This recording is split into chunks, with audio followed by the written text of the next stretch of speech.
Yes, magandang gabi po. Meron po akong i-share ngayon sa inyo na gagawin.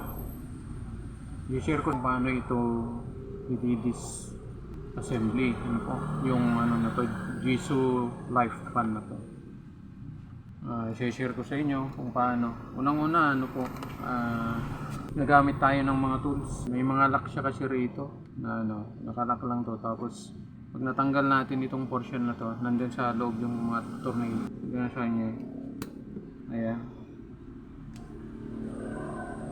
Ayan. Ayan, ito yung tornilyo. Tatanggalin natin yung tornilyo na to. Tapos dun sa kabila meron din dito banda. Lagyan natin yun para hindi mawala. Dito. Tapos ito. Ayan. So, tanggal nito, dahan-dahan lang po kayo. Ayan. Ito. Nakatakip din sa kanyang ano. Gumagana po ito. Subukan natin yun.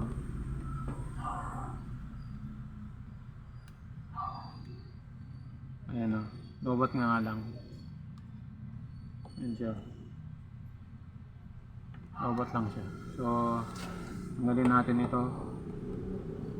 Pag natanggal na natin yan, hilain natin pag ganun. Dahan-dahan lang na yan. Kasi nandiyan yung mga connection na yan. May wire dyan. So, nandito yung ito, tatanggalin natin ito.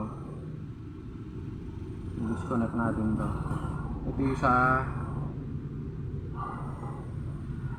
fan niya. Saka dito sa may, ito naman, isa na to dito. Para makakuha natin yun, may labas natin siya.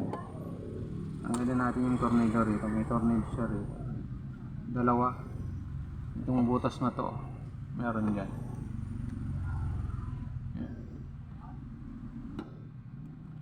Yan. Para makuha natin ito. Yan. Yan. Nakuha natin yan, i-disconnect din natin ito.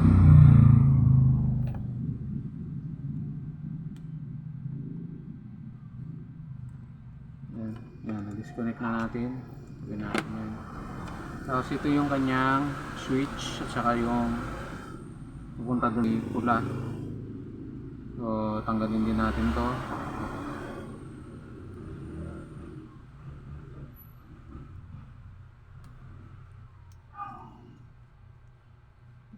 Dahan-dahan lang para hindi siya mapungil, ano po.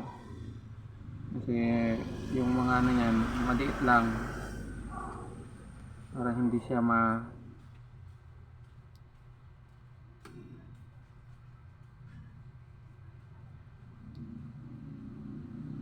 din siya rito yung switch. Ayan. So ito yung battery. Ano ba?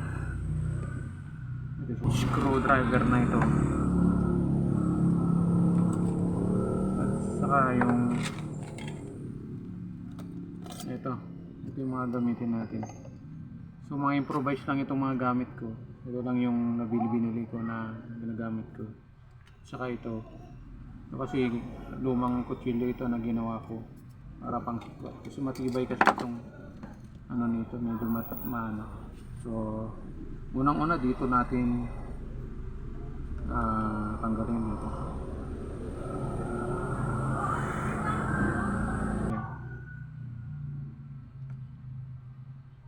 So yung battery. So pwede nyo rin tanggal yung positive niya nasa taas, yung negative niya nasa baba. So lagi yung ano i-check para sa ganun hindi magkamali yan. Ibalik nyo dito sa kanyang spot. Stop. Yan. Sakit sa dyan. Kapag naisakit nyo, ibalik din natin to. Susuk nyo ito pag ganun. Yan, pag ganun.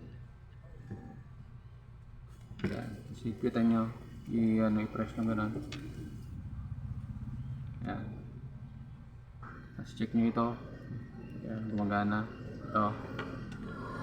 Check nyo rin. Yan, gumagana.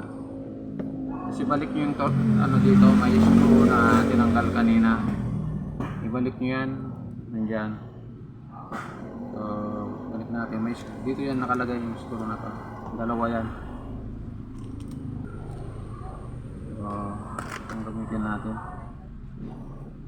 Medyo mas malaki yung ano. Yan.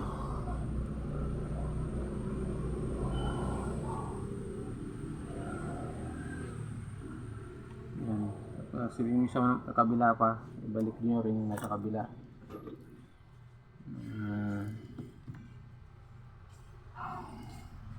Dito.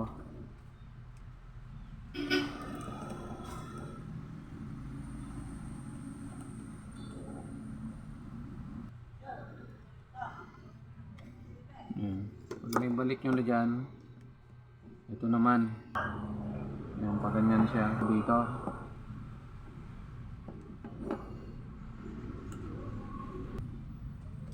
Ayan. Pag naiano nyo na dyan, dito naman. Pag ganyan siya. So itong mga ano natin, balik nyo sa loob. Saan sila nakapesto para hindi maging sa double yan sa ano. So yung mga wiring niya kasi nandito nakalagay sa spot na yan. Nakasuksok dito.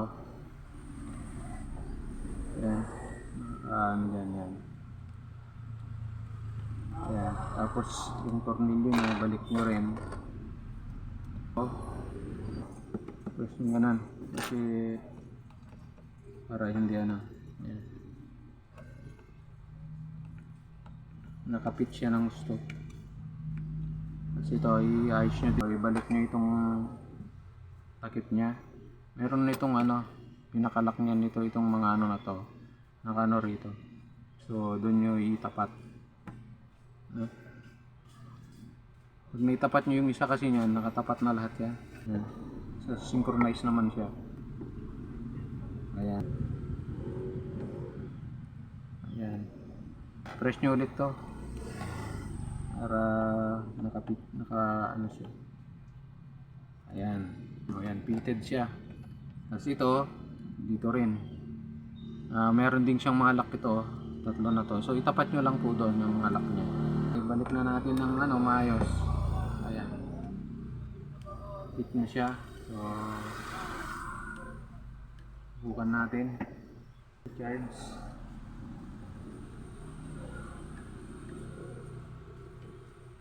Ayan, charge siya. Lobat na lobat kasi siya. Ayan.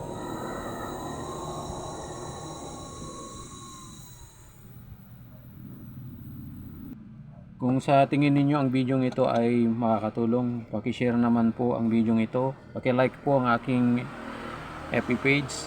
Paki-follow po ako sa FB page at paki-subscribe po yung aking YouTube channel.